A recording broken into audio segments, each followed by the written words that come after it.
إن الحمد لله نحمده ونستعينه ونستغفره ونعوذ بالله من شرور أنفسنا ومن سيئات أعمالنا. من يهده الله فلا مضل له ومن يضلل فلا هادي له. وأشهد أن لا إله إلا الله وحده لا شريك له. وأشهد أن محمدا عبده ورسوله أرسله بالهدى ودين الحق ليظهره على الدين كله ولو كره المشركون. اللهم صل على محمد وعلى آل محمد كما صليت على إبراهيم وعلى آل إبراهيم. اللهم بارك على محمد وعلى آل محمد كما باركت على إبراهيم وعلى آل إبراهيم في العالمين إنك حميد مجيد. أما بعد فإن خير الكلام كلام الله وخير الهدي هدي محمد صلى الله عليه وسلم وشر الأمور محدثاتها وكل محدثة بدعة وكل بدعة ضلالة وكل ضلالة في النار. أيها الناس أوصيكم عباد الله وإياي أولا بتقوى الله. أعوذ بالله من الشيطان الرجيم. يا أيها الذين آمنوا اتقوا الله حق تقاته ولا تموتن إلا وأنتم مسلمون. يا أيها الذين آمنوا اتقوا الله وقولوا قولا سديدا يصلح لكم أعمالكم ويغفر لكم ذنوبكم ومن يطع الله ورسوله فقد فاز فوزا عظيما. يا أيها الناس اتقوا ربكم الذي خلقكم من نفس واحدة وخلق منها زوجها وبث منهما رجالا كثيرا ونساء واتقوا الله الذي تساءلون به والأرحام إن الله كان عليكم رقيبا.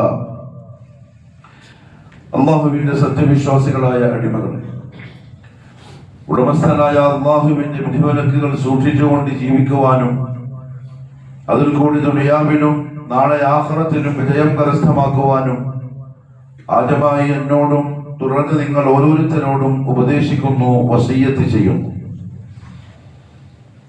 അല്ലാഹു സുബ്ഹാനഹു വ തആല മുഅ്മിനുകളായ അടിമകൾക്ക് സംവിധാനിച്ചതാണ് സ്വർഗം. സ്വർഗവുമായി ബന്ധപ്പെട്ട് റസൂലുള്ളാഹി സ്വല്ലല്ലാഹു അലൈഹി വസല്ലമ തങ്ങൾ പറഞ്ഞു, അല്ലാഹു സുബ്ഹാനഹു വ തആല സ്വർഗത്തെയും ആ സ്വർഗത്തിലുള്ള തോട്ടങ്ങളും അതിന്റെ അലങ്കാരങ്ങളും അവിടെയുള്ള ബിൽഡിങ്ങുകളും ഇതിന്റെയൊക്കെ പണി പൂർത്തിയാക്കി. അതൊന്നും നമുക്ക് സങ്കല്പിക്കാൻ കഴിയില്ല. സ്വർഗം നമുക്ക് ആലോചിച്ചെടുക്കാൻ പറ്റിയ ഒരു സങ്കേതമല്ല. മുഹമ്മദ് സല്ലല്ലാഹു അലൈഹി വസല്ലം തങ്ങൾ പറഞ്ഞു, മാ ലാ ഉദുനുൻ സമിഅത്, അതിന്റെ മനോഹരമായ ശബ്ദം ഒരു ചെവിയും കേട്ടിട്ടില്ല, അതേപോലെ ഒരു കണ്ണും അത് കണ്ടിട്ടുമില്ല. വമാ ഖതറ അലാ ഖൽബി ബശർ, ഒരു മനുഷ്യന്റെ മനസ്സിന് ഹൃദയത്തിന് അത് സങ്കല്പിച്ചെടുക്കാനേ സാധിക്കൂല. അത്ര മനോഹരമാണ്. അല്ലാഹു നസീബാക്കി തരട്ടെ. അങ്ങനെ അല്ലാഹു പണി പൂർത്തിയാക്കിയതിന് ശേഷം ഖാല ലഹാ തകല്ലമി, അല്ലാഹു സ്വർഗ്ഗത്തോട് ആവശ്യപ്പെട്ടു, നീ എന്തെങ്കിലും സംസാരിക്കും. ഫഖാല, അന്നേരം സ്വർഗ്ഗം സംസാരിച്ചു, ഖദ് അഫ്ലഹൽ മുഅ്മിനൂൻ. സ്വർഗ്ഗം പറഞ്ഞ വാക്കാണത്. തീർച്ചയായും സത്യവിശ്വാസികൾ വിജയിച്ചിരിക്കുന്നു എന്ന് പറഞ്ഞാൽ ഈ സംവിധാനിക്കപ്പെട്ട ഇത്രയും മനോഹരമായ ഈ സ്വർഗം ലഭിക്കുന്ന ഒരു വിശ്വാസി തീർച്ചയായും വിജയിച്ചവനാണ്.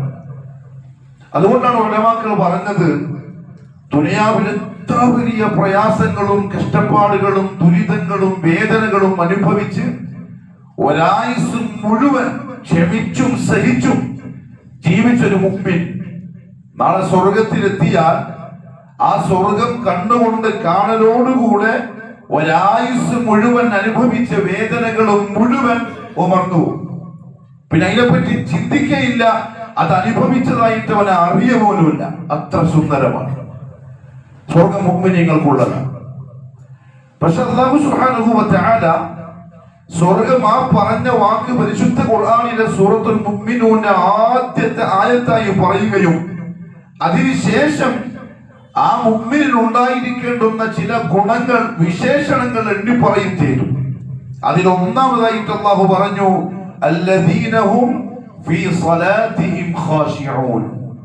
വെറും മുഅ്മിനീങ്ങളല്ല, സ്വർഗം ലഭിക്കുന്ന മുഅ്മിനീങ്ങളുടെ ഒന്നാമത്തെ ഗുണം അവർ 5 നേരം നിർവഹിക്കുന്ന നിസ്കാരത്തിൽ ഖുശൂ ഉള്ളവരായിരിക്കും. ഖുശൂ എന്ന പദത്തിന് അർത്ഥം ഭയഭക്തി എന്ന സാധാരണ ആൾക്കാർ പറയുക. ആ അർത്ഥത്തില് ഖുശൂ ഉൾക്കൊള്ളാൻ കഴിയില്ല. ചില ആളുകൾ പറയും ഖുശൂ എന്ന് പറഞ്ഞാൽ നിസ്കരിക്കാൻ കൈകെട്ടി നിന്നാ പിന്നെ പരിസരങ്ങളെ പറ്റി ബോധമില്ലാതെ ഏതോ ഒരു ലോകത്തെത്തി നിസ്കരിക്കലാണ് എന്ന്. അതും ശരിയല്ല. അത് സൂഫികൾ പറഞ്ഞ നിസ്കാരമാണ്. ഇസ്ലാമിന്റെ ശരീഅത്തിൽ പരിസര ബോധമില്ലാത്ത മതിമറന്ന ഒരു ഇബാദത്ത് ഇല്ല. എന്നാൽ ഖുശൂ കൊണ്ട് ഉദ്ദേശിക്കപ്പെടുന്നത് ഹൃദയ സാന്നിധ്യമാണ്.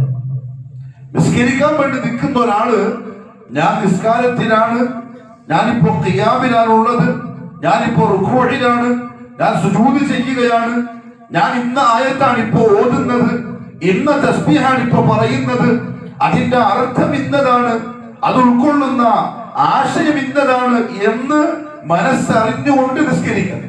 അതാണ് ഖുശൂ ഉള്ള നിസ്കാരം. അലി ഇബ്നു അബീ ത്വാലിബ് റളിയല്ലാഹു തആല അൻഹു പറഞ്ഞു, അലി ഇബ്നു അബീ ത്വൽഹ റളിയല്ലാഹു അൻഹു, ഖാശിഊൻ എന്ന് പറഞ്ഞാൽ ഖായിഫൂന സാകിനൂൻ. ഒരുതരം പേടിയോടെ, കാരണം ആരുടെ മുമ്പിലാണ് നിൽക്കുന്ന? അല്ലാഹുവിന്റെ മുമ്പിലാണ്. ആ പേടിയോടെ അച്ചടക്കത്തിൽ നിന്ന് നിസ്കരിക്കുന്നതിന്റെ പേരാണ് ഖുശൂ ഉള്ള നിസ്കാരം. അങ്ങനെ നിസ്കാരം നിർവഹിക്കുന്നവർക്കാണ് അല്ലാഹു സുബ്ഹാനഹു വ തആല സ്വർഗ്ഗം വഅദ ചെയ്തത്. ഇബ്നുൽ ഖയ്യിം റഹിമഹുല്ലാഹു തആല പറഞ്ഞു, അല്ലഖല്ലാഹു ഫലാഹൽ മുസല്ലി. 5 നേരം കൃത്യമായി നിസ്കാരം നിർവഹിക്കുന്ന ഒരു മുഅ്മിനിന്റെ വിജയത്തെ അല്ലാഹു ബന്ധപ്പെടുത്തിയിരിക്കുന്നത് ബിൽ ഖുശൂ, നിസ്കാരത്തിലുള്ള ഖുശൂഇനോടാണ്. എന്ന് പറഞ്ഞാൽ ഫദല്ല അലാ അന്ന മൻ ലം യഖ്ശ, ആരെങ്കിലും നിസ്കാരത്തിൽ ഖുശൂ കാണിക്കുന്നില്ലെങ്കിൽ, അച്ചടക്കമില്ലെങ്കിൽ, ഒരു ഗാംഭീര്യം നിസ്കാരത്തിന് കൊടുക്കുന്നില്ലെങ്കിൽ, ഞാൻ നിസ്കാരത്തിലാണ് എന്ന ബോധം പോലും നിസ്കാരത്തിലോടില്ലെങ്കിൽ തീർച്ചയായും ഫലൈസ മിൻ അഹ്ലിൽ ഫലാഹ്, ഒരാ വിജയികൾ എന്ന് പറഞ്ഞ കൂട്ടത്തിൽ പെടൂല. അവിടെ നിസ്കാരം കൊണ്ട് കിട്ടേണ്ട ഗുണം കിട്ടുന്നത് ഖുശൂഓടുകൂടി നിസ്കരിക്കുമ്പോൾ മാത്രമാണ്. ഇബ്നുൽ ഖയ്യിം റഹിമഹുല്ലാഹു തആല ഒരു ഉദാഹരണം പറഞ്ഞു, സ്വലാത്തുൻ ബിലാ ഖുശൂ, മനസാന്നിധ്യമില്ലാതെയുള്ള നിസ്കാരം, വലാ ഹുദൂരി, അച്ചടക്കമില്ലാത്ത നിസ്കാരം, കബദനി മയ്യിത്തിൻ ലാ റൂഹ ഫീ, റൂഹില്ലാത്ത മരിച്ച മയ്യത്തിന്റെ ശരീരം പോലെയാണ്. അതിനെക്കൊണ്ട് ഉപകാരം ഉണ്ടാവില്ല. കാണാൻ ഒരു തടി ഉണ്ടാവും, കൈയുണ്ട്, കാലുണ്ട്, കണ്ണുണ്ട്, മുഖമുണ്ട്, നിറമുണ്ട്, എല്ലാം ഉണ്ട്. പക്ഷെ റൂഹില്ലെങ്കിൽ ആ തടി കൊണ്ട് ഉപകാരം ഉണ്ടാവില്ല. അതേപോലെയായിരിക്കും ഖുശൂ ഇല്ലാത്ത നിസ്കാരക്കാരന്റെ നിസ്കാരത്തിന്റെ അവസ്ഥ. നമ്മൾ ചെയ്തിട്ടുണ്ടാവും. മലക്കുകൾ 5 നേരം നിസ്കരിച്ചതിന്റെ കണക്ക് ലിസ്റ്റിൽ എഴുതിയിട്ടുണ്ടാവും. എന്നാൽ മുഅ്മിനീങ്ങളായ നിസ്കരിച്ചവർക്ക് സ്വർഗമുണ്ടല്ലോ, അവരുടെ സ്വർഗം വേണമെന്ന് പറഞ്ഞാൽ അതുണ്ടാവില്ല. കാരണം ഖുശൂ ഇല്ലാത്ത നിസ്കാരം അല്ലാഹു സുബ്ഹാനഹു വ തആല പ്രതിഫലത്തിന് അർഹമായ നിസ്കാരമായി പരിഗണിക്കൂല. അതുകൊണ്ടാണ് സലഫുകൾ പറഞ്ഞത്, ഇന്ന റജുലൈൻ, 2 ആളുകൾ നിസ്കരിക്കുന്നു, കൃത്യമായും 5 നേരം നിസ്കാരം നിർവഹിക്കുന്ന 2 ആളുകൾ, ലയകൂനാനി ഫി സ്വലാ വഇന്നമാ ബൈനഹുമാ കമാ ബൈന അസ്സമാഇ വൽ അർദ്. പക്ഷേ ആ 2 പേരുടെയും നിസ്കാരത്തിന്റെ ഇടയിൽ ആകാശ ഭൂമികൾക്കിടയിലുള്ള വ്യത്യാസം പോലെ വ്യത്യാസമുണ്ടാവും. കാരണം ഒരാൾക്ക് ഖുശൂ ഉണ്ടാവും, അയാൾ ഹൃദയ സാന്നിധ്യത്തിലാണ് നിസ്കരിക്കുന്നത്. അയാൾക്ക് ഹൃദയ സാന്നിധ്യം ഉണ്ടെന്നെങ്ങനെ മനസ്സിലാവും? അയാളുടെ അച്ചടക്കത്തിൽ, നൃത്തം, കൈകെട്ടേണ്ട സ്ഥലത്ത് കൈകെട്ടല്, റുകൂഅ് ചെയ്യേണ്ട പോലെ ചെയ്യല്, പറയേണ്ടത് കൃത്യവും വ്യക്തവുമായും പറയൽ. ആ നിസ്കാരക്കാരനും അതില്ലാത്തവന്റെയും നിസ്കാരത്തിലുള്ള വ്യത്യാസം ആകാശഭൂമികൾക്കിടയിലുള്ള വ്യത്യാസം പോലെയാണ്. കൂലി കിട്ടുന്നതും അങ്ങനെയാണ്. നിസ്കാരത്തിന് അല്ലാഹു പ്രതിഫലം നൽകുന്നത് ഖുശൂഇനെ പരിഗണിച്ചുകൊണ്ടാണ്. മുഹമ്മദ് സല്ലല്ലാഹു അലൈഹി വസല്ലം തങ്ങൾ പറഞ്ഞു, വഇന്ന റജുല ലയൻസരിഫ്, ഒരാൾ നിസ്കാരം പൂർത്തിയാക്കും, വമാ കുതിബ ലഹു, ആ നിസ്കാരം കൊണ്ട് കൂലിയായി അവന് എഴുതപ്പെട്ടിട്ടുണ്ടാവൂല ഇല്ലാ ഉശ്റു സലാത്തിഹി, ഒരു നിസ്കാരത്തിന്റെ 10 കൂലിയല്ലാതെ. ബാക്കി മൊത്തം പോകാനുള്ള കാരണം മനസ്സാന്നിധ്യം കുറഞ്ഞതാണ്.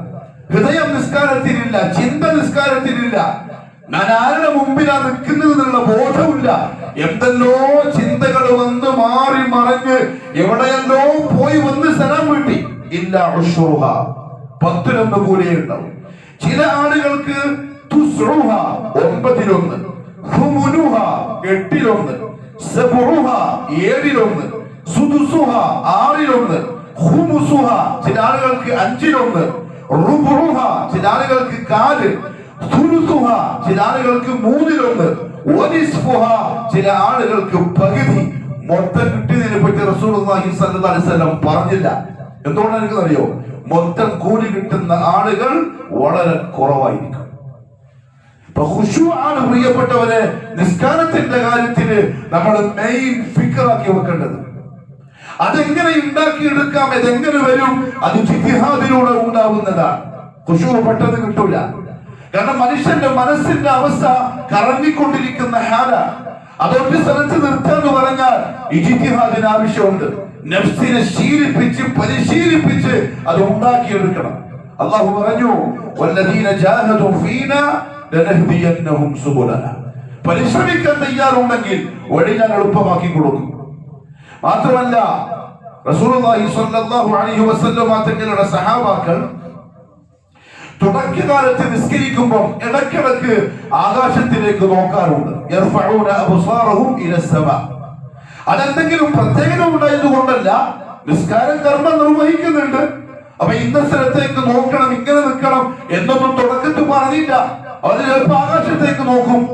പക്ഷെ അല്ലാഹു ഈ ആയത്ത് അവതരിപ്പിച്ചപ്പോൾ ഖദ് അഫ്ലഹൽ മുഅ്മിനൂൻ അല്ലദീന ഹും ഫീ സ്വലാത്തിഹിം ഖാശിഊൻ, ഖുശൂഅോടുകൂടി നിസ്കരിക്കുന്ന മുഅ്മിനുകൾ ജയിച്ചു, അവർക്ക് സ്വർഗ്ഗമുണ്ടെന്ന ആയത്ത് വന്നതിന് ശേഷം സഹാബാക്കൾ ഖഫദു അബ്സാറഹും ഇലാ മൗദിഇ സുജൂദിഹിം, അവരുടെ കണ്ണുകളെ സുജൂദിന്റെ സ്ഥാനത്തേക്ക് അവർ താഴ്ത്തി വെക്കുകയുണ്ടായി. എന്ന് പറഞ്ഞാൽ ഖുശൂഇന്റെ ഒന്നാമത്തെ അടയാളം നിസ്കരിക്കുന്ന ആളുടെ നോട്ടം സുജൂദിന്റെ സ്ഥലത്ത് തന്നെയായിരിക്കും എന്നതാണ്. അങ്ങോട്ടും ഇങ്ങോട്ടും മാറൂല. അഥവാ സൈഡിലേക്കോ മറ്റോ കണ്ണ് മാറുന്നുണ്ടെങ്കിൽ അതിനർത്ഥം ഖുശൂ നഷ്ടപ്പെടുന്നുണ്ട് എന്നാണ്. അങ്ങനെ മാറിയാൽ ഉടനെ സുജൂദിന്റെ സ്ഥാനത്തേക്ക് കണ്ണിനെ മടക്കുക. ഉലമാക്കൾ പറഞ്ഞു, ഒരാൾ സുജൂദിന്റെ സ്ഥാനത്ത് നിന്നും കണ്ണ് മാറ്റാൻ പറ്റൂല നിസ്കാരത്തിൽ. കാരണം അത് ഖുശൂ ഉണ്ടാകാനുള്ള കാരണങ്ങളിൽപ്പെട്ടതാണ്. ഇനി അഥവാ അങ്ങനെ മാറ്റേണ്ടി വരുന്ന അവസ്ഥകൾ എന്തെങ്കിലും വന്നാൽ അടച്ചു കളയണം. നിസ്കാരത്തിൽ കണ്ണടക്കൽ നിരോധിക്കപ്പെട്ട കാര്യമാണ്. കണ്ണടച്ച് നിസ്കരിച്ചൂടാ, കണ്ണ് തുറന്നു വെച്ച് നിസ്കരിക്കണം. ചില ആളുകൾ ഇരുട്ടാക്കി നിസ്കരിക്കും, ഖുശൂ കിട്ടാൻ. അതും ബിദ്അത്താണ്. ദീനുൽ ഇസ്ലാമിൽ നിയമമാക്കപ്പെട്ട സംഗതിയല്ല. നല്ല വെളിച്ചത്തിൽ കണ്ണുകൾ തുറന്നു പിടിച്ച് സുജൂദിന്റെ സ്ഥലത്ത് നോക്കി ഹൃദയ സാന്നിധ്യത്തിൽ നിസ്കരിക്കുമ്പോഴേ അതൊരു പരിശ്രമാവുള്ളൂ. നമ്മളെ നഫ്സ് തടി അറിഞ്ഞിട്ടുള്ള ഇബാദത്താവുള്ളൂ. അവിടെ കണ്ണടച്ചൂടാ. എന്നാൽ ഖുശൂ മാറുന്നുണ്ട്, കണ്ണുകൾ തെറ്റുന്നുണ്ട്, പലതും കാണുന്നുണ്ട്, ചിന്തകൾ മറിയുന്നുണ്ടെന്ന് കണ്ടാൽ കണ്ണടക്കൽ ഉലമാക്കൾ അനുവദിച്ചു, ഖുശൂ നഷ്ടപ്പെടാതിരിക്കാൻ. അത്രത്തോളം നിസ്കാരത്തിന്റെ ഒരു ഭാഗമായി പറഞ്ഞു ഖുശൂ. റസൂലുള്ളാഹി സ്വല്ലല്ലാഹു അലൈഹി വസല്ലം മറ്റൊരു കാര്യം പറഞ്ഞു. ഒരാൾക്ക് ഖുശൂ ഉണ്ടോ ഇല്ലെന്ന് അറിയാൻ ഉള്ള പ്രധാനപ്പെട്ട ഒരു അടയാളം അയാളുടെ അവയവങ്ങള് ഖുദൂഅോട് കൂടിയായിരിക്കും നിസ്കാരത്തിൽ നിൽക്കുക. രണ്ട് കാര്യമാണ്, ഖുശൂഉം ഖുദൂഉം. ഖുശൂ എന്ന് പറഞ്ഞാൽ ഹൃദയത്തിന്റെ സാന്നിധ്യമാണ്, ഖുദൂഅ് അവയവങ്ങളുടെ സാന്നിധ്യമാണ്. നിസ്കാരത്തിൽ നിൽക്കാൻ റസൂലുള്ളാഹി സ്വല്ലല്ലാഹു അലൈഹി വസല്ലം ഒരു രീതി പഠിപ്പിച്ചിട്ടുണ്ട്. കൈവെക്കാൻ, കൈ ഉയർത്താൻ, സുജൂദിൽ എങ്ങനെ പോകണം, എങ്ങനെ ഇരിക്കണം, കാലെങ്ങനെ വെക്കണം, കൈ എങ്ങനെ വെക്കണം, മുട്ടെങ്ങനെ വെക്കണം, എല്ലാം, നെറ്റി എങ്ങനെ വെക്കണം, മൂക്കെങ്ങനെ വെക്കണം, മുഹമ്മദ് സല്ലല്ലാഹു അലൈഹി വസല്ലം പഠിപ്പിച്ചിട്ടുണ്ട്. അതിൽ നിന്നൊരാൾ തെറ്റുന്നുണ്ടെങ്കിൽ അതിനർത്ഥം ഖുശൂ അയാൾക്ക് നഷ്ടപ്പെടുന്നുണ്ട്. കാരണം ഒരു ദിവസം റസൂലുള്ളാഹി സ്വല്ലല്ലാഹു അലൈഹി വസല്ലം മദീന പള്ളിയിൽ ഇരിക്കാൻ ഒരാൾ വന്ന് നിസ്കരിക്കാൻ വേണ്ടി കൈകെട്ടി. നിസ്കാരം തുടങ്ങി കുറച്ചു കഴിഞ്ഞപ്പോൾ അയാളുടെ താടി കൊണ്ടെന്തോ കളിച്ചു. അതൊക്കെ താടി ഇങ്ങനെ ആക്കിയിട്ടുണ്ടാവും, അല്ലെങ്കിൽ ഇങ്ങനെ ആക്കിയിട്ടുണ്ടാവും, കൈകൊണ്ട് താടി എന്തോ നേരെ ആക്കി എന്തോ കളിച്ചു. മുഹമ്മദ് സല്ലല്ലാഹു അലൈഹി വസല്ലം നോക്കിയിട്ട് പറഞ്ഞു, ലൗ ഖശഅ ഖൽബു ഹാദാ ലഖശഅത് ജവാരിഹുഹു. ഈ നിസ്കരിക്കുന്നവന്റെ ഹൃദയത്തിന് ഖുശൂഅ് ഉണ്ടായിരുന്നുവെങ്കിൽ അവന്റെ അവയവങ്ങൾ അടങ്ങി നിൽക്കുമായിരുന്നു എന്ന് പറഞ്ഞാൽ കൈകൊണ്ട് താടി തൊട്ടതിന് ഖുശൂഇനെതിരായിട്ടാണ് മുഹമ്മദ് സല്ലല്ലാഹു അലൈഹി വസല്ലം തങ്ങൾ പറഞ്ഞത്. നമ്മൾ എന്തെല്ലാം കളിക്കുന്നുണ്ട്? നിസ്കരിക്കുന്ന ഒരാളെ ബാക്കിൽ നിന്നിട്ട് ശ്രദ്ധിച്ചു നോക്കിയേ. കുപ്പായം കൊണ്ട്, താടി കൊണ്ട്, തല കൊണ്ട്, ഫോൺ കൊണ്ട്, പേഴ്സ് കൊണ്ട് എന്തെല്ലാം കളിക്കുന്നു. ഒരാൾ നിസ്കാരത്തിൽ കൈകെട്ടി നിന്ന് വെറുതെ താടിയൊന്ന് തൊട്ടതാ സുഖമില്ല. അഥവാ അവന്റെ ഹൃദയത്തിൽ ഖുശൂ ഉണ്ടായിരുന്നുവെങ്കിൽ അവയവങ്ങൾ അടക്കി നിൽക്കുമായിരുന്നു എന്ന്. അതുകൊണ്ട് പ്രിയപ്പെട്ടവരെ, ഖുശൂ നിർബന്ധമായും ഉണ്ടാവണം നിസ്കാരത്തിൽ, ഹൃദയ സാന്നിധ്യം. അത് നിസ്കരിക്കുന്ന ആളെ കണ്ടാൽ തന്നെ മനസ്സിലാവും. അത് ഉണ്ടാക്കിയെടുക്കാനുള്ള വഴി എന്താ? ഉലമാക്കൾ ചില കാര്യങ്ങൾ പറഞ്ഞു. അതിലൊന്ന്, ഒരാരെ മുമ്പിലാണ് നിൽക്കുന്നത് എന്ന ബോധം ഉണ്ടാക്കലാണ്. അതാണ് ഫസ്റ്റ്, നമ്പർ 1. അല്ലാഹു റബ്ബുൽ ഇസ്സത്തിന്റെ മുന്നിൽ അവന്റെ കൽപ്പന മാനിച്ചുകൊണ്ട് ഞാൻ വന്ന് മുനാജാത്തിന് വേണ്ടി നിൽക്കുകയാണ് എന്ന ബോധമുണ്ടെങ്കിൽ അവൻ അറിയാതെ അവന്റെ ഖൽബും അവന്റെ ശരീരവും അടങ്ങും. കാരണം അല്ലാഹു പറഞ്ഞു, മാ ഖദറുല്ലാഹ ഹഖ ഖദ്രിഹി വൽ അർദു ജമീഅൻ ഖബ്ദതുഹു യൗമൽ ഖിയാമah والسماوات مطويات بيمينه سبحانه وتعالى عما يشركون. അല്ലാഹുവിന്റെ വെളുപ്പം പറഞ്ഞതാണ്. അല്ലാഹു അവന്റെ വെളുപ്പം പറഞ്ഞു, അവന്റെ പ്രൗഢി പറഞ്ഞു. എന്തിന്? സത്യവിശ്വാസികളെ ബോധ്യപ്പെടുത്താൻ. അങ്ങനെയുള്ള ഒരുത്തന്റെ മുമ്പിലാണ് നിങ്ങൾ വന്ന് നിൽക്കുന്നത്. അതുകൊണ്ട് അബദിനെ പോലെ, അടിമയെ പോലെ വിനയാന്വിതനായി അച്ചടക്കത്തിൽ പൂർണ്ണ ബോധത്തോടെ വേണം നിസ്കരിക്കാൻ വേണ്ടി നിൽക്കാൻ. അള്ളാഹുവിനെ അറിയാത്തൊരുത്തന്റെ നിസ്കാരത്തിന് ഖുശൂ ഉണ്ടാവുന്ന കാര്യം സ്വപ്നം കാണും. അള്ളാഹു ആര് എന്ന ചോദ്യത്തിന് ഉത്തരമില്ലാത്ത ഒരാൾ അള്ളാഹു എന്ന് കേട്ടിട്ടേ ഉണ്ടാവും, റബ്ബ് എന്ന് കേട്ടിട്ടേ ഉണ്ടാവും. തുടക്കത്തിൽ അല്ലാഹു അക്ബർ എന്ന വാക്ക് പറയുന്നുണ്ടാവും. അതിനർത്ഥം എന്താ? അത് ഉൾക്കൊള്ളുന്ന വസ്തുത എന്താ? ഇതറിയാത്തൊരുത്തന്റെ നിസ്കാരം തീർച്ചയാണ് ഇബ്നുൽ ഖയ്യിം റഹ്മഹുല്ലാഹ് പറഞ്ഞ പോലെ റൂഹില്ലാത്ത ശരീരം പോലെ, മയ്യത്ത് പോലത്തെ നിസ്കാരമാണ്, ഉപകാരം ഉണ്ടാവില്ല. അവിടെ നിസ്കാരം നേരാവണോ? നിസ്കാരം അല്ലാഹുവിന്റെ അടുത്ത് പരിഗണിക്കപ്പെടണോ? നിസ്കാരം കൊണ്ട് സ്വർഗം കിട്ടണോ? അല്ലാഹു അറിയണം. അല്ലാഹുവിനെ പഠിക്കണം. എങ്ങനെ പഠിക്കണം? 2 കാര്യങ്ങളിലൂടെ. ഒന്ന്, പരിശുദ്ധ ഖുർആനിലും സുന്നത്തിലും അല്ലാഹുവും അവന്റെ റസൂലും സല്ലല്ലാഹു അലൈഹി വസല്ലം എന്താണോ അല്ലാഹുവിനെ പറ്റി പറഞ്ഞത് അത് വായിച്ചും കേട്ടും പഠിക്കണം. ഖുർആനിന്റെ 6000 ചില്ലാനം ആയത്തുകളിൽ ഏറ്റവും അധികം അല്ലാഹു വിശദീകരിക്കുന്നത് അല്ലാഹുവിന്റെ ദാത്തിനെയാണ്, അല്ലാഹുവിന്റെ ദാത്തിനെയാണ്.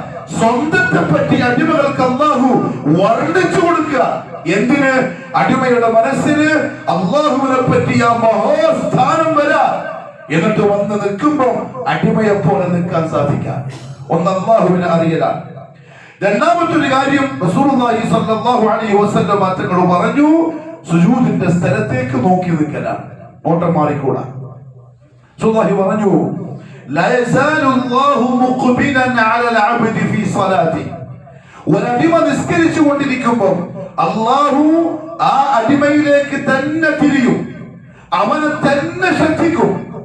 നമ്മൾ സാധാരണ ദുനിയാവില് നമ്മൾ ഏറ്റവും ആദരിക്കുന്ന ഒരാള്, ഇഷ്ടപ്പെടുന്ന ഒരാള്, ബഹുമാനിക്കുന്ന ഒരാള് നമ്മളെ തന്നെ ശ്രദ്ധിക്കുന്നുണ്ട് എന്ന് കണ്ടാൽ നടത്തം, വിരുത്തം, വർത്തമാനം, ചിരി എന്തൊക്കെ ശ്രദ്ധിക്കും. ആളുകളുടെ മനസ്സിൽ എന്തെങ്കിലും ഒരു ഇവനെന്താ ഇങ്ങനെ എന്ന് തോന്നുന്ന വിധത്തിലുള്ള വാക്ക് വരെ വരാതെ വർത്തമാനം വരെ ശ്രദ്ധിക്കും, ശൈലി വരെ ശ്രദ്ധിക്കും.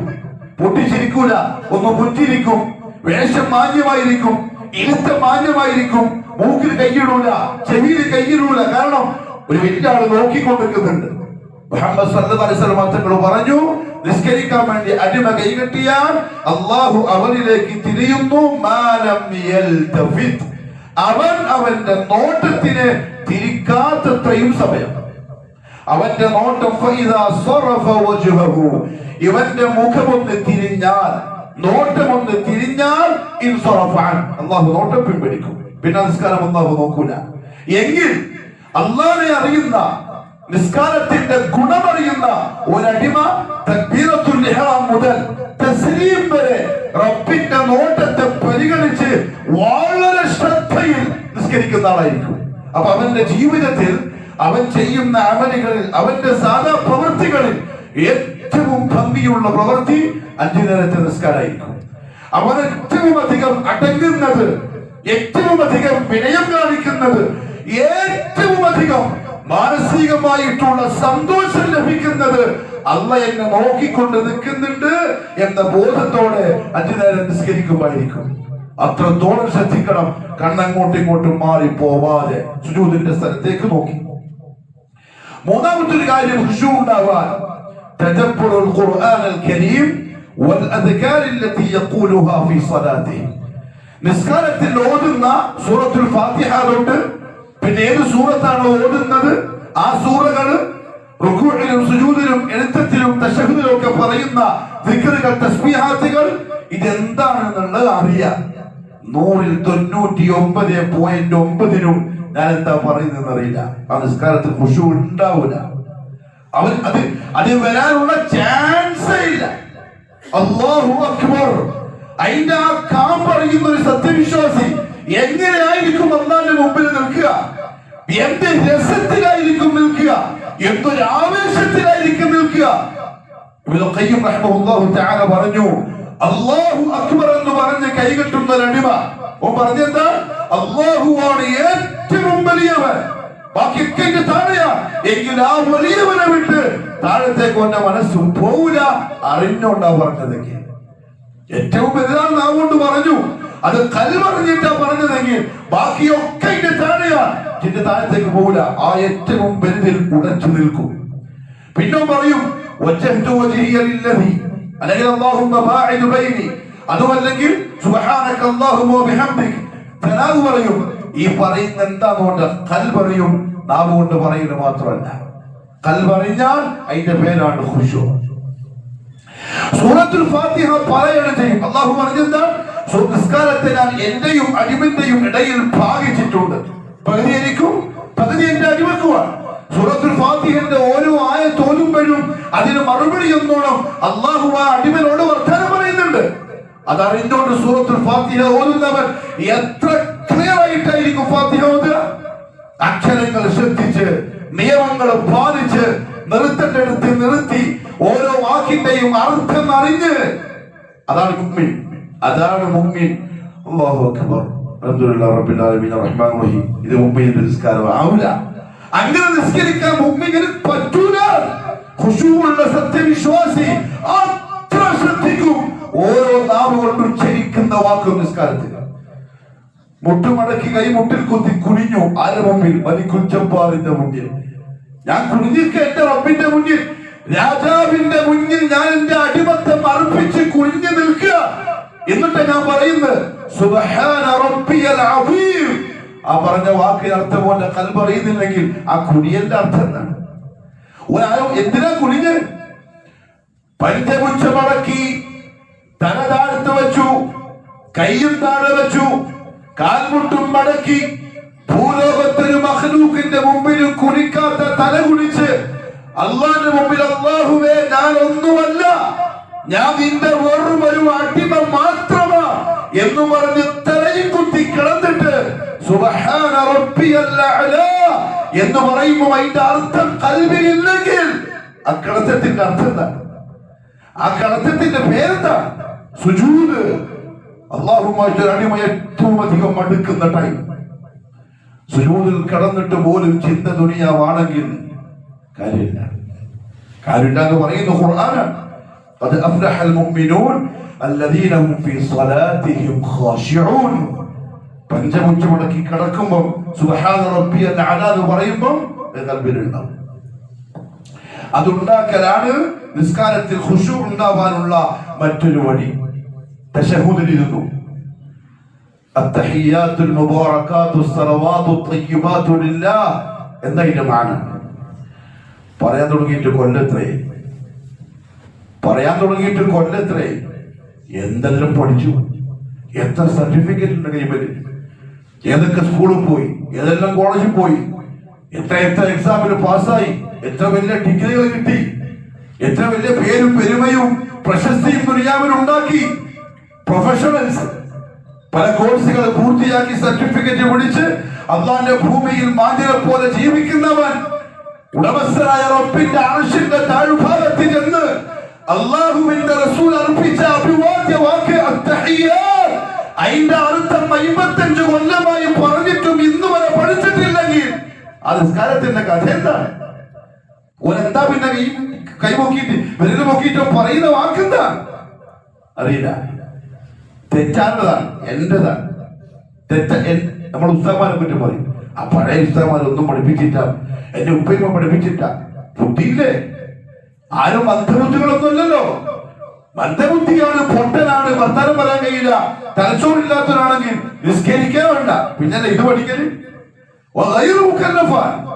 ഒരു നിസ്കാരേ നിർബന്ധമില്ല. ദുനിയാവിന്റെ ബാക്കി മുഴുവനും പഠിക്കാനുള്ള ബുദ്ധിയുണ്ട്, മനഃപ്പാഠമാക്കാനുള്ള ബുദ്ധിയുണ്ട്, ചിന്തിക്കാനുള്ള ബുദ്ധിയുണ്ട്. ദുനിയാവിൽ പൈസ സമ്പാദിക്കാൻ പറയാനും പഠിക്കാനും ചെയ്യാനും നല്ല തലയുണ്ട്. നിസ്കരിക്കാൻ വേണ്ടി ഇരുന്ന് അല്ലാഹുവിന്റെ മുമ്പ് പറയുന്ന ദിക്റിന്റെ അർത്ഥം പഠിക്കാൻ ബുദ്ധിയില്ല. എന്ത് ബുദ്ധിയാണ്? എന്ത് മനുഷ്യന്മാരാണ്? അല്ലാഹുമ്മ ഗ്ഫിർലി മാ ഖദ്ദംതു വമാ അഖർതു വമാ അസ്റർതു വമാ അഅലൻതു. എന്താ ഈ പറയുന്നതിന്റെ അർത്ഥം? എന്താ അല്ലാഹുവോട് ചോദിക്കുന്നത്? 50 കൊല്ലം ഇത് പറയുന്നത് അറിയില്ല. എന്തുകൊണ്ടറിയില്ല? അത്രയേ ഉള്ളൂ നമുക്ക് തീരുന്ന നിസ്കാരമൊക്കെ. നമുക്ക് അങ്ങനെ ചെയ്താൽ മതി. പറ്റൂല, പഠിച്ചേ പറ്റൂ.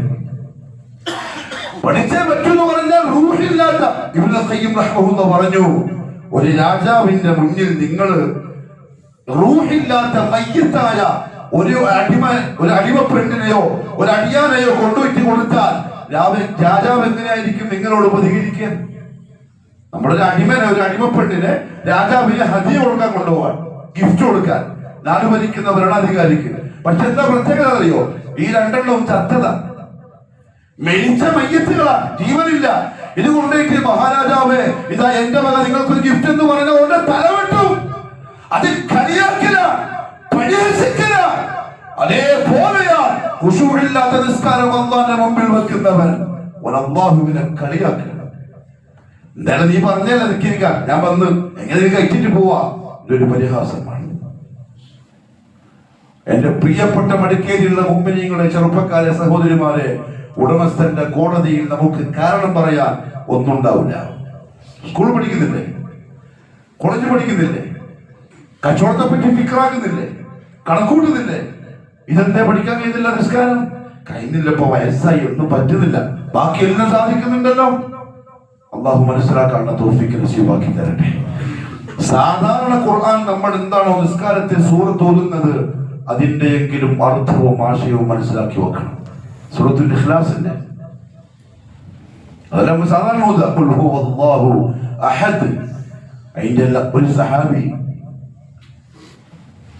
ശരിയാണെങ്കിൽ മുആദ് റളിയല്ലാഹു അൻഹു നിസ്കാരത്തിൽ ഏത് സൂറത്ത് ഓതിയാലും അത് കഴിഞ്ഞിട്ട് ഈ സൂറത്ത് ഓതും, സൂറത്തുൽ ഇഖ്ലാസ്. അത് ഓതിട്ട് റുക്കൂയിലേക്ക് പോവുള്ളൂ. നബി സല്ലല്ലാഹു അലൈഹി വസല്ലം തങ്ങളുടെ അടുത്ത് വന്നിട്ട് മുഅ്മിനീങ്ങൾ പരാതി പറഞ്ഞു, ഇങ്ങനെ ഓതുന്നുണ്ട്, എപ്പോഴും തന്നെ ഓതല്. റസൂലുള്ളാഹി ചോദിച്ചു, എന്തിനാ നീ അങ്ങനെ ഓതുന്നു, എപ്പോഴും സൂറത്തുൽ ഇഖ്ലാസ്? അദ്ദേഹം പറഞ്ഞു, യാ റസൂലല്ലാഹ്, എനിക്ക് ആ സൂറത്തിനോട് ഭയങ്കര ഇഷ്ടമാണ്. നമുക്ക് തോന്നിയിട്ടുള്ള ഇഷ്ടം കാരണം അർത്ഥം അറിയില്ല. ഖുൽ ഹുവല്ലാഹു അഹദ് അല്ലാഹു സമദ് ലം യലിദ് വലം യൂലദ് വലം യകുൽ ലഹു കുഫുവൻ അഹദ്. അർത്ഥം അറിയില്ല. നാളെ +2 എക്സാമാണ്. ഒരു 2-3 പാരഗ്രാഫ് പഠിക്കാനുണ്ട് ഇംഗ്ലീഷിൽ. മക്കൾ പഠിക്കുന്നില്ല. ഉമ്മാക്ക് ദേഷ്യം പിടിച്ചു, ഉപ്പാക്ക് ദേഷ്യം പിടിച്ചു, ചായ കൊടുക്കുന്നില്ല, കഞ്ഞി കൊടുക്കുന്നില്ല. പഠിക്കണം പഠിക്കണം പഠിക്കണം. രാത്രി 1 മണിയായി, പഠിച്ചിട്ട് ഉറങ്ങിയാൽ മതി. പിറ്റേന്ന് രാവിലെ നമുക്ക് 3 പാരഗ്രാഫ് ഇംഗ്ലീഷിലെ എസ്സയോ എന്തോ പഠിച്ചു. പിറ്റേന്ന് പോയിട്ട് പരീക്ഷ എഴുതി, പാസ്സായി. എല്ലാവരും ഹാപ്പി. 5 ആയത്ത്, ചെറിയ 5 ആയത്ത്, മുഹമ്മദ് സല്ലല്ലാഹു അലൈഹി വസല്ലം പറഞ്ഞു ആ സഹാബിയോട്, ഈ സൂറത്തിനോടുള്ള നിന്റെ ഇഷ്ടം നിന്നെ സ്വർഗത്തിൽ പ്രവേശിപ്പിച്ചിരിക്കുന്നു. വഹ്ദാനിയത്തിന്റെ പവർഫുൾ ഉള്ള സൂറത്താണ് സൂറത്തുൽ ഇഖ്ലാസ്. അതിന്റെ അർത്ഥം നമുക്കറിയില്ലെങ്കിൽ പ്രിയപ്പെട്ട മുഅ്മിനീങ്ങളെ, എന്ത് ഖുശൂഅ നമുക്ക് നിസ്കാരത്തിൽ കിട്ടുക.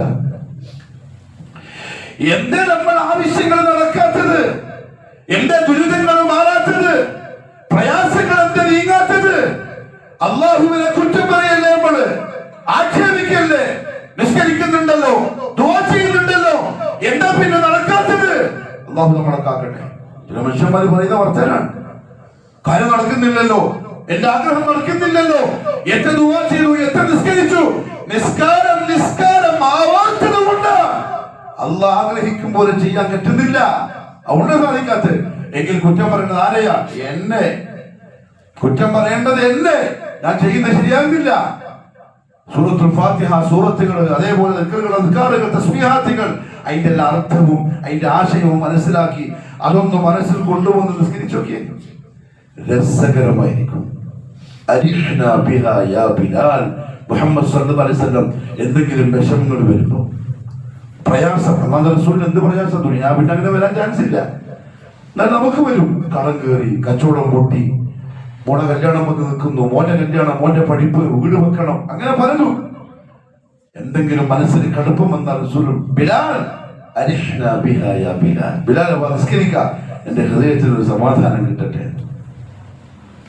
നമുക്ക് എന്തെങ്കിലും പ്രശ്നങ്ങൾ ഉണ്ടെങ്കിൽ നിസ്കാരം ശരിയാകുന്നില്ല, നിസ്കാരം മൊത്തം ആദ്യം തന്നെ. യാ അയ്യുഹല്ലദീന ആമനു ഇസ്തഈനു ബിസ്സബ്രി വസ്സലാഹ്. വിശ്വാസികളെ, എന്തെങ്കിലും പ്രശ്നമുണ്ടോ? നിസ്കരിച്ചിട്ട് എന്നോട് പറ, ഞാൻ സഹായിക്കാം. കാരണം അള്ളാഹ്ക്ക് അത്ര ഇഷ്ടമുള്ള ഇബാദത്താണ്. അതുകൊണ്ട് പ്രിയപ്പെട്ടവരെ, ബോധവാന്മാരാവണം, പഠിക്കണം. ഒരു ദിവസം ഒരു 10-15 മിനിറ്റ് നിസ്കാരം പഠിക്കാൻ മാറ്റി വെക്കണം. ആയത്തിന്റെ അർത്ഥം പഠിക്കാൻ, ദിക്റിന്റെ അർത്ഥം പഠിക്കാൻ, സുബ്ഹാന റബ്ബിയൽ അലാന്റെ അർത്ഥം പഠിക്കാൻ. സുബ്ഹാനക അല്ലാഹുമ്മ റബ്ബനാ വബിഹംദിക അല്ലാഹുമ്മ ഇഗ്ഫിർലി.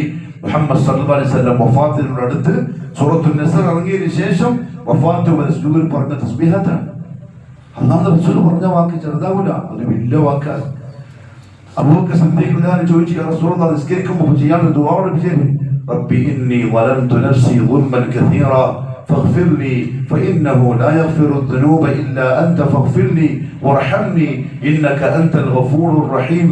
سجود പറഞ്ഞു, اللهم اغفر لي ذنبي كله دقه وجله وأوله وآخره وعلانيته وسره.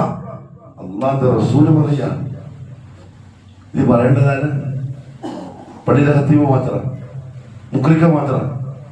എന്തിനാ റസൂൽ പറഞ്ഞു? അല്ലാഹുവിന്റെ റസൂലിന് എന്ത് പാപാ മാപ്പായി കിട്ടാനുണ്ട്?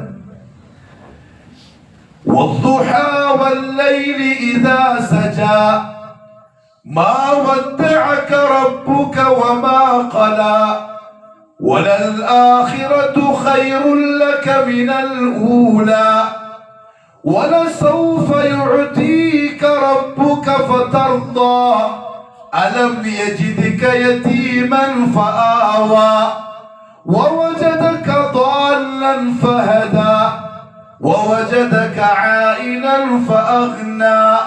സൂറത്തുൽ ദുഹ അർത്ഥം നിങ്ങളൊന്ന് വായിച്ചു നോക്ക്. അതാണ് മുഹമ്മദുർ റസൂലുള്ളാഹി സ്വല്ലല്ലാഹു അലൈഹി വസല്ലം. എന്താ പറഞ്ഞ വാപ്പാപ്പിക്കാറുണ്ട്, പക്ഷെ ഇത് പറഞ്ഞത് എന്നെയും നിങ്ങളെയും പഠിപ്പിക്കാൻ വേണ്ടി. മടിക്കേരിയിലെ ഫിത്നയും ഫസാദും നിറഞ്ഞ ദുനിയാവിന്റെ ഇടയിൽ നിന്ന് അന്യനേരം വന്ന് തലകുത്തുമ്പോൾ ഇത് പറയാൻ നമ്മളെ പഠിപ്പിക്കാൻ. മൂന്നാമത്തെ കാര്യം, ഖുശൂ ഉണ്ടാവാൻ മുഹമ്മദ് മുസ്തഫ സല്ലല്ലാഹു അലൈഹി വസല്ലം തങ്ങൾ പറഞ്ഞു, മരണത്തെ ഓർക്കാൻ നിസ്കാരത്തിൽ. നിസ്കരിക്കുമ്പോൾ മരണത്തെ ഓർക്കാൻ അല്ലാഹുവിന്റെ റസൂൽ പറഞ്ഞു സല്ലല്ലാഹു അലൈഹി വസല്ലം. എത്ര നല്ല നബിയാ നോക്കി. നമ്മൾ ചെയ്യുന്ന അമൽ എങ്ങനെങ്കിലും ഒന്ന് ശരിയായി പോവാൻ, എങ്ങനെങ്കിലും അള്ളാഹിനടുത്തൊന്ന് കബൂലായിക്കോട്ടെ എന്ന് വെച്ചിട്ട് അതിന്റെ വഴികൾ പറഞ്ഞു തരാം. ഇങ്ങനെ ചെയ്യണേ എന്നാലേ പെർഫെക്റ്റ് ആവുള്ളൂ, എന്നാലേ അള്ളാഹ് കബൂലാക്കുള്ളൂ. സല്ലല്ലാഹു അലൈഹി വസല്ലം. എത്ര നല്ല നബി. ഇതിനെ കിട്ടിയിട്ടും നമുക്കൊരു വിലയില്ലല്ലോ, നമ്മളത് ഗൗനിക്കുന്നില്ലല്ലോ. ഇദാ ഖുംത ഫീ സ്വലാതിക്, നീ നിസ്കരിക്കാൻ വേണ്ടി നിന്നാൽ ഫസല്ലി സ്വലാത മുവദ്ദിഇൻ, ഒരു വിടവാങ്ങൽകാരന്റെ നിസ്കാരം പോലെ നീ നിസ്കരിക്കണം. ഇപ്പൊ നമ്മൾ ജുമാ നിസ്കരിക്കാൻ എന്താ നിയ്യത്ത് വേണ്ടെന്നറിയോ? ചിലപ്പോൾ അടുത്ത വെള്ളിയാഴ്ച മിമ്പർമ നിൽക്കുന്ന ഞാനോ എൻ്റെ മുമ്പിലുള്ള മടക്കേരിയിലെ ഈ മുമ്പിനിങ്ങളോ ഖബറിലായിരിക്കും. അടുത്ത വെള്ളിയാഴ്ച ജുമാക്ക് നമ്മൾ ഉണ്ടാവണമെന്നില്ല. ആ ചിന്തയിൽ ഇന്നത്തെ ജുമാ നിസ്കരിച്ചാൽ ഇന്നത്തെ ജുമാ ഏറ്റവും ടോപ്പായിരിക്കും. അടുത്ത അസറിന് വന്നു, അസർ എങ്ങനെ നിസ്കരിക്കണം? സ്വലാത്ത് മുവത്യ. നാളത്തെ അസറിന് ചിലപ്പോൾ ഞാൻ ഖബറിലായിരിക്കും, ദുനിയാവിൽ ഉണ്ടാവില്ല. അങ്ങനെ നിസ്കരിക്കാൻ. ഇതിപ്പോ അസർ നിസ്കരിക്കല്ല, ഇതിങ്ങനെ പോട്ട് തിരക്കുണ്ട് കുറച്ച്, നാളത്തെ ശരിയാക്കാം. അങ്ങനെയല്ല, ഇന്നത്തത് ഏറ്റവും അവസാനത്തെ വഖ്ത് പോലെ നിസ്കരിക്കാൻ. കാരണം അതിൽ ഖുശൂ വരും, അതിലൊരു ഭയം മനസ്സിൽ വരും, ഒരു പേടി ഉണ്ടാവും. അല്ലാഹു തൗഫീഖ് നസീബാക്കി തരട്ടെ. അവിടെ എൻ്റെ പ്രിയപ്പെട്ടവരെ, നിസ്കാരത്തിന്റെ കാര്യം പരിഗണിക്കണം, ഗൗനിക്കണം. അതിനോടൊപ്പം ഒരു കാര്യം കൂടി ഞാൻ ചേർത്ത് പറയട്ടെ. എൻ്റെ നഫ്സിനോടെന്ന പോലെ നമ്മുടെ മക്കൾക്ക് നിസ്കാരത്തിലുള്ള മാതൃക പള്ളിയിലെ ഇമാമല്ല, മെമ്പർമാരുടെ മുകളിൽ നിൽക്കുന്ന ഖതീബല്ല, ഉമ്മമാരും ഉപ്പമാരുമാണ് മക്കളുടെ മാതൃക. അവർ നിസ്കാരത്തിനോട് കാണിക്കുന്ന ആശയും ആർത്തിയും, ആ നിസ്കരിക്കാൻ വേണ്ടി വരുമ്പോൾ അവർ ശ്രദ്ധിക്കുന്ന ശ്രദ്ധയും ഇതെല്ലാം മക്കൾ കാണണം. ഇവിടെ ചെറിയ മക്കൾ 2-3 വയസ്സ് പ്രായമുള്ള മക്കൾ വീട്ടിലുണ്ടെങ്കിൽ വെറുതെ ഒന്ന് ശ്രദ്ധിച്ചു നോക്കി, ഒരു 10 മിനിറ്റ്. അവരെന്താ പഠിക്കാന്നറിയോ? നമ്മൾ ചെയ്യുന്നത് കണ്ടിട്ട് കേട്ടിട്ടല്ല. ഞാൻ എൻ്റെ ചെറിയ മോളെ എപ്പോഴും നോക്കും. ഒരു 2 ദിവസം ഞാൻ ആവർത്തിച്ച ഒരു കാര്യം 3-ാമത്തെ ദിവസം ഓടി ചെയ്യുന്നു. പറഞ്ഞിട്ടല്ല, കണ്ടിട്ട്. ഉപ്പ പ്രസംഗിച്ചു കൊടുത്തിട്ട് കാര്യമൊന്നുമില്ല. ഉപ്പമാനെ വീട്ടിൻ്റെ ഉള്ളിൽ നിന്ന് അവര് കണ്ടാൽ മതി, അവർക്ക് നിസ്കാരത്തിന്റെ ഗൗരവം മനസ്സിലാവും. 10 വയസ്സ് കഴിഞ്ഞിട്ടും എന്താ നമ്മുടെ മക്കൾ സുഖീകരിക്കാൻ വരുന്നില്ല? 10 വയസ്സല്ലേ ആയിട്ടുള്ളൂ. ഇസ്ലാമിൽ അങ്ങനെയില്ല. 10 വയസ്സായെങ്കിൽ അടി കൊടുക്കണം, അടി. 7 വയസ്സ് വരെ പറന്ന് ജീവിക്കട്ടെ. മുകളിലും കയറി, ഇതിന്റെ മുകളിലും കയറി, വെള്ളത്തിൽ കളിച്ച്, ചളിയിൽ കളിച്ച്, ഓടി ചാടി പെരകി ജീവിക്കട്ടെ. 7 വയസ്സ് വരെ ഒരു പ്രശ്നമില്ല. 7 തൊട്ട് 10 വരെ പിടിച്ചോണം. നിർബന്ധമായിട്ട് കൽപ്പിക്കാനാ പറഞ്ഞത്. കൽപ്പിക്കാന്ന് പറഞ്ഞാൽ എങ്ങനെയാ? കണ്ണു ചുരുട്ടിട്ട് പേടിപ്പിക്കണം ദീനിന്റെ കാര്യങ്ങളിൽ. 10 വയസ്സായി ചെയ്തിട്ടില്ലെങ്കിൽ അടി കൊടുക്കണം. നമ്മളടിച്ച മക്കളെ ചിലപ്പോൾ എന്ത് പറയും? ആദ്യം ഉപ്പാക്കാൻ രണ്ടെണ്ണം കൊടുക്കണം, എന്നെ അടിക്കരുത്. അല്ലാഹു കാത്ത് രക്ഷിക്കട്ടെ. എന്തുകൊണ്ടാണ് ഫജ്റിന്റെ ജമാഅത്തിന് മക്കൾ വരാൻ പറ്റാത്തത്? സ്കൂളില്ല, കോളേജില്ല, ഫ്രീ ആണ്, ലീവാണ്, എന്നിട്ട് എന്താ വരാങ്ങിയിട്ടില്ല? പ്രിയപ്പെട്ടവരെ, നിസ്കാരത്തിന്റെ ഗൗരവം വീട്ടിന്റെ ഉള്ളിൽ നമ്മളായിട്ട് കാണിച്ചു കൊടുക്കണം. മക്കൾക്ക് ഉമ്മ കാണിച്ചു കൊടുക്കണം, ആ മക്കൾക്ക് ഉപ്പ കാണിച്ചു കൊടുക്കണം.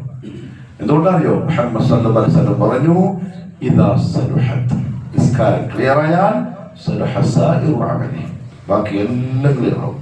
വഇദാ ഫസദത്, അത് മോശമായാൽ ഫസദ സായിറു അമലി, ബാക്കി അമലും പോവും, കച്ചവടവും പോവും, മനസമാധാനവും പോവും, ഭാര്യയും പോവും, മക്കളും പോവും, വീടും പോവും, എല്ലാം കുളത്തിലാവും. അല്ലാഹു കാത്തിരക്ഷിക്കട്ടെ. മുഹമ്മദ് സല്ലല്ലാഹു അലൈഹി വസല്ലം പഠിപ്പിച്ച പോലെ നിസ്കാരം നിർവഹിക്കാൻ അല്ലാഹു തൗഫീഖ് നസീബാക്കി തരട്ടെ. അഖൂലു ഖൗലി ഹാദാ واستغفر الله العظيم لي ولكم ولجميع المؤمنين فاستغفروه انه هو الغفور الرحيم.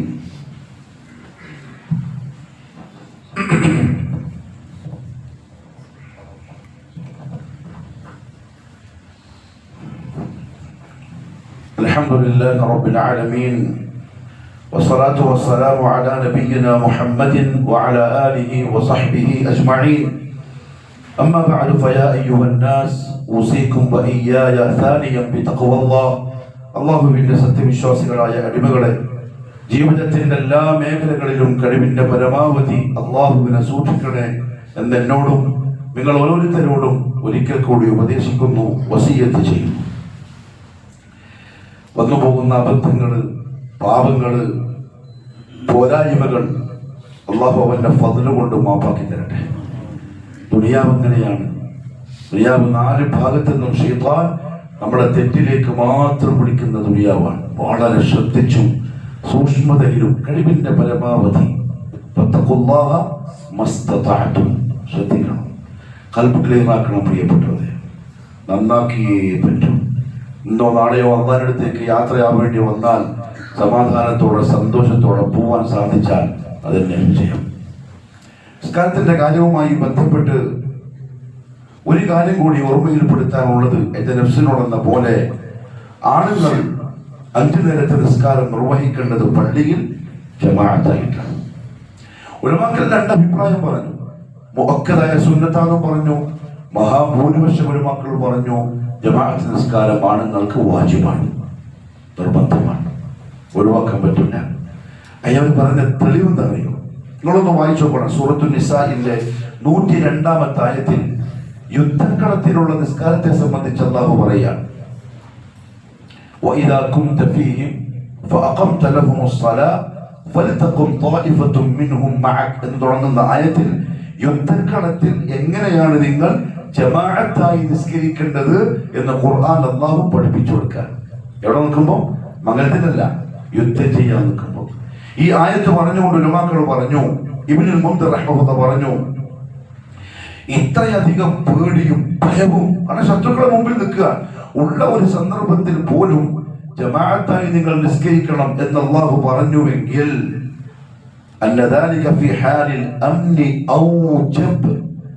അങ്ങനത്തെ ഒരു സാഹചര്യമല്ലാത്ത, പേടിയോ ഭയപ്പാടോ യുദ്ധമോ ഒന്നും അല്ലാത്ത സമയത്ത് വാജിബല്ല, ഔജബാണ്, ഏറ്റവും നിർബന്ധമായതാണ്. ഇവിടുന്ന് വെറുതെ ഒരു സങ്കല്പിച്ചു നോക്കിയേ എങ്ങനെയാ യുദ്ധക്കളത്തിൽ ജമാഅത്തായി നിസ്കരിക്കുക. ഇബ്നു കസീർ റഹ്മഹുല്ലാഹു തആല പറഞ്ഞു, എത്ര മനോഹരമായിട്ടാണ് നമ്മളുടെ ഉലമാക്കൾ ഈ ആയത്തിനെ ജമാഅത്ത് നിസ്കാരം വാജിബാന്ന് പറയാൻ തെളിവായിട്ട് ഉദ്ധരിച്ചത്.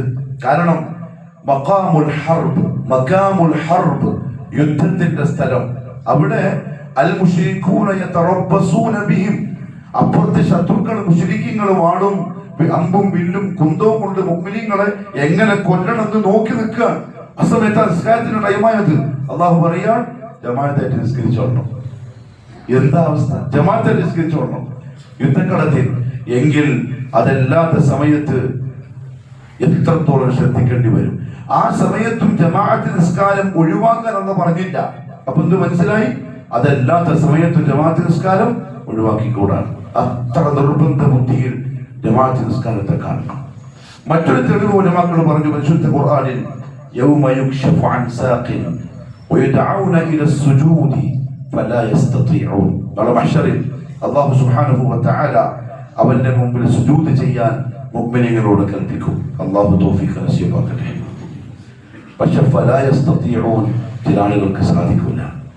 ആ സാധിക്കാത്ത ആൾക്കാരാണ് കഅബുൽ അഹ്ബാർ റഹ്മഹുല്ലാഹു തആല പറഞ്ഞു, ഈ ആയത്ത് ഇറങ്ങുന്നത് അൽ മുതഖല്ലിഫീന അനിൽ ജമാഅത്ത്, ജമാഅത്ത് നിസ്കാരത്തിൽ നിന്നും മാറി നിൽക്കുന്ന ആൾക്കാരെ സംബന്ധിച്ചാണ്. സ്കെച്ചിട്ടുണ്ടാവും, പക്ഷേ ജമാഅത്ത് സ്കെച്ചില്ല. പക്ഷെ ഒരു നിബന്ധന ഹദീസിന്റെ കിതാബുകളിൽ കാണാം. അല്ലെങ്കിൽ റസൂലുള്ളാഹി സ്വല്ലല്ലാഹു അലൈഹി വസല്ലം തങ്ങളടുത്ത് ഒരു സഹാബി വന്നു, കണ്ണു കാണൂല, അന്ധനാണ്, അബ്ദുല്ലാഹി ഇബ്നു ഉമ്മു മക്തൂം. അദ്ദേഹം ചോദിച്ചു, യാ റസൂലല്ലാഹ് സ്വല്ലല്ലാഹു അലൈഹി വസല്ലം, എനിക്ക് കണ്ണു കാണൂല, പള്ളിയിലേക്ക് നടന്നു വരാൻ ബുദ്ധിമുട്ടുണ്ട്, എന്റെ കൈ പിടിച്ച് പള്ളിയിലേക്ക് കൊണ്ടുവരാൻ പറ്റും, ഒരു അടിമനെ വാങ്ങാനുള്ള പൈസയും എന്റെ കൈമലില്ല, ഫഖീറാണ്, ഞാൻ ജമാഅത്തിന് പങ്കെടുക്കണോ? പള്ളിയിൽ നിന്ന് കുറെ ദൂരെയാണ് വീട്. റസൂലുള്ളാഹി സ്വല്ലല്ലാഹു അലൈഹി വസല്ലം തങ്ങൾ പറഞ്ഞു, വേണ്ട, നീ ജമാഅത്തിന് വരണ്ട, നടന്നു വരുത്തിക്ക് പ്രയാസമല്ലേ. ഫലമ്മ വല്ല, കേട്ടപ്പോൾ അദ്ദേഹത്തിന് ആശ്വാസമായി. കാരണം ഒരു നിർബന്ധമായ കാര്യത്തിന് ഒരു അളവ് കിട്ടി. നടന്നു പോകുമ്പോൾ തിരിച്ചു വിളിച്ചു, ഫദഅഹു, ചോദിച്ചു, ഹയ്യ അലസ്സലാ എന്ന് പറയുന്നത് കേൾക്കാറുണ്ടോ? പള്ളിയിൽ നിന്ന് എന്തിനാ പ്രിയപ്പെട്ടവരെ 5 നേരത്തെ വാങ്ങിക്കൊടുക്കുന്നത്? സമയം അറിയിക്കാനാ? നീ ഹയ്യ അലസ്സലാ എന്ന് കേൾക്കാറുണ്ടോ? ഫഖാല നഅം, അദ്ദേഹം പറഞ്ഞു, അത് കേൾക്കലുണ്ട്. ഫഅജിബ്, എന്നാൽ ഉത്തരം കൊടുത്ത് നീ ജമാഅത്തിന് വന്നേ പറ്റുള്ളൂ. വേറൊരു വായത്തിൽ എന്താണെന്ന് അറിയോ? എങ്കിൽ നിനക്ക് ഉപേക്ഷിക്കാനുള്ള കാരണമില്ല. എന്ത് കേട്ടെങ്കിൽ ഹയ്യ അലസ്സലാ. 4 ഭാഗത്തുനിന്ന് 2 ചെവിയിലും ബാങ്ക് കേൾക്കുന്ന ആൾക്കാരുടെ അവസ്ഥ എന്താ? പിന്നെ മുഹമ്മദ് സല്ലല്ലാഹു അലൈഹി വസല്ലം പറഞ്ഞു, കേട്ടോളിട്ടോ, എന്റെ നഫ്സിനോടെന്ന പോലെ, ഇന്ന അസ്ഖല സ്വലാത്തി അലൽ മുനാഫിഖീൻ, കപടവിശ്വാസികൾക്ക് ഏറ്റവും ഭാരമുള്ള നിസ്കാരം സ്വലാത്തുൽ ഇശാഇ വ സ്വലാത്തുൽ ഫജ്ർ, ഇശാ നിസ്കാരവും സുബ്ഹ് നിസ്കാരവുമായിരിക്കും. ഇപ്പൊ സുബ്ഹ് എണീക്കുന്നില്ലെങ്കിൽ അർത്ഥം എന്താ? അല്ലാഹു അക്ബർ, നിഫാഖ് വന്നിട്ടുണ്ട് കൽബിൽ, ഈമാനിൽ നിഫാഖ് കലർന്നിട്ടുണ്ട്, അതുകൊണ്ട് എണീക്കാൻ പറ്റാത്തത്. അതേപോലെ ഇശാ നിസ്കാരം മഗ്രിബ് കഴിഞ്ഞ് ബിസിയായി, പരക്ക് പോയി, വർത്തമാനത്തിലായി, കളിച്ചിരിയിലായി, ഇങ്ങോട്ട് പോകും. മുനാഫിഖീങ്ങൾക്ക് ഏറ്റവും പ്രയാസം ഇത് രണ്ടും ആയിരിക്കുന്നു പറഞ്ഞതിന്റെ കാരണം നമുക്കത് പ്രയാസമായി തോന്നുന്നുണ്ടെങ്കിൽ നമ്മൾ നമ്മുടെ ഈമാനെ പരിശോധിക്കാൻ വേണ്ടിയിട്ടാണ്. എന്നിട്ട് പറയാം ഈ രണ്ട് നിസ്കാരം നിർവഹിക്കുമ്പോൾ അവർക്ക് കിട്ടുന്ന പ്രതിഫലത്തെ പറ്റി അവർ അറിഞ്ഞിരുന്നുവെങ്കിൽ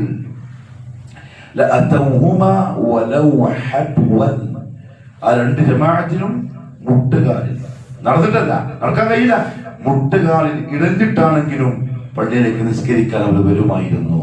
ആര്? മുഅ്മിൻ. മുനാഫിക്കിന് വരാൻ പറ്റില്ല. അല്ലാഹു മാഫ് തരട്ടെ.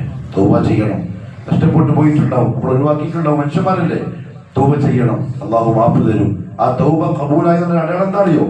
ഇനി അങ്ങോട്ട് ജമാഅത്ത് നിസ്കാരം കൃത്യമായി നിർവഹിക്കാൻ സാധിക്കലാണ്. എന്നിട്ട് റസൂലുള്ളാഹി പറയാൻ വലഖദ് ഹമംതു, ഞാൻ വിചാരിച്ചു, ഞാൻ മനസ്സിൽ ഇങ്ങനെ വിചാരിക്കുന്നു, അൻ ആമുറ ബിസ്സലാ, സഹാബത്തിനോട് നിസ്കരിക്കാൻ വേണ്ടി കൽപ്പിക്കാൻ, ഫതുഖാം, അങ്ങനെ പള്ളിയിൽ നിസ്കാരം തുടങ്ങുക, സുമ്മ ആമുറു റജുലൻ യുസല്ലി ബിന്നാസ്, എനിക്ക് പകരം ഒരാളെ ഇമാമാക്കി നിർത്തിയിട്ട് മദീനത്തെ പള്ളിയിൽ നിസ്കാരം തുടങ്ങാൻ വേണ്ടി പറയാം, സുമ്മ അൻതലിഖു മഈ ബിരിജാലിൻ മഅഹു ഹസ്മുൻ മിൻ ഹതബ്, അങ്ങനെ ഞാൻ എന്ത് ചെയ്യാം, കുറച്ച് ആൾക്കാരെയും കൂട്ടി വിറകിന്റെ കെട്ടുകളുമായി പള്ളിയിൽ നിന്ന് പുറത്തേക്ക് പോവാം. എങ്ങോട്ടാ പോണ്ടത്? ഇലാ ഖൗമിൻ ലാ യശ്ഹദൂന അസ്സലാ, ജമാഅത്തായി നിസ്കരിക്കാൻ പള്ളിയിലേക്ക് വരാതെ വീട്ടിലിരിക്കുന്ന ആളുകളുടെ വീട്ടിലേക്ക് പോവാൻ ഞാൻ ഇങ്ങനെ വിചാരിക്കാം. പള്ളിയിൽ ആരെങ്കിലും മാമാക്കി നിസ്കാരം തുടങ്ങുക, ഞാൻ എന്ത് ചെയ്യാം, കുറച്ച് ചെറുപ്പക്കാരെയും കൂട്ടി കുറച്ച് വിറക് കെട്ടൽ എടുത്തിട്ട് ഇവരെ വീട്ടിലേക്ക് പോവാം. എന്നിട്ടോ ആ വിറക് കത്തിച്ച് അവരെ അടക്കം ആ വീടൊന്ന് കത്തിച്ച് കളയാം എന്ന് ഞാൻ വിചാരിച്ചു പോകുന്നു. അല്ലേ, ജമാഅത്ത് നിസ്കാരത്തിൽ പങ്കെടുക്കാത്ത ആളുകൾ ഉണ്ടെങ്കിൽ ആ വീട് കത്തിച്ച് കളയാൻ വേണ്ടി റസൂലുള്ളാഹി തങ്ങൾ ആഗ്രഹിച്ചു. ഉലമാക്കൾ പറഞ്ഞു കത്തിച്ചിട്ടില്ല, കാരണം തീ കൊണ്ട് ശിക്ഷിക്കാൻ തീന്റെ റബ്ബിന് മാത്രമേ അനുവാദമുള്ളൂ, അതുകൊണ്ട്. പിന്നെ എന്തിനാ ഇത് പറഞ്ഞത്? അത്ര ഗൗരവമാണ് ജമാഅത്ത് നിസ്കാരം. വരണം, ജമാഅത്ത് നിസ്കരിക്കാൻ വേണ്ടി ഓടി വരണം. ഒരു അന്ധനായ സഹാബിക്ക് ഒരു അല്ലാഹുവിന്റെ റസൂൽ കൊടുത്തിട്ടില്ലെങ്കിൽ കാഴ്ചയുള്ള നമ്മളെ സംബന്ധിച്ചിടത്തോളം എന്ത് റുഖ്സയാണ് നമുക്ക് ഒഴിവാക്കാൻ. വളരെ പ്രിയപ്പെട്ടവരെ, ഞാൻ പറഞ്ഞു വന്നത്, നമ്മളിങ്ങനെ എങ്ങനെയോ ജീവിച്ചു പോകുന്ന ടീമായിക്കൂടാ.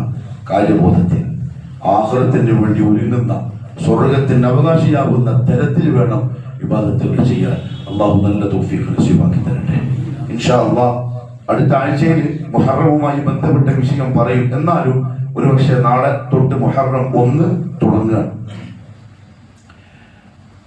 പ്രധാനമായും സൂചിപ്പിക്കാനുള്ള ഒരു കാര്യം, അതുമായി ബന്ധപ്പെട്ട് ഇൻഷാ അല്ലാഹ് അടുത്ത ഖുതുബയിൽ പറയാം. എന്നാലും മുഹറം മാസം റസൂലുള്ളാഹി സ്വല്ലല്ലാഹു അലൈഹി വസല്ലം തങ്ങൾ പറഞ്ഞു, അഫ്ദലുസ് സിയാമി ബഅദ റമദാൻ ശഹറുല്ലാഹിൽ മുഹറം.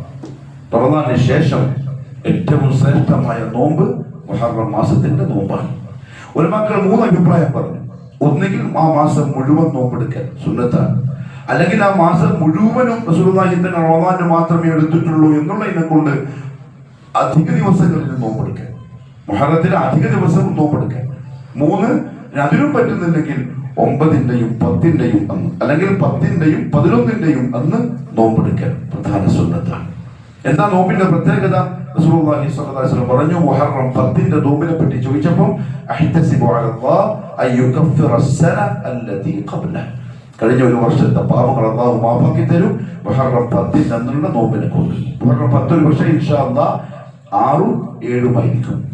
അടുത്ത് വരാൻ പോകുന്ന ജൂലൈ 6 അല്ലെങ്കിൽ 7 ആയിരിക്കും മുഹറം 9, 10 ദിവസങ്ങൾ.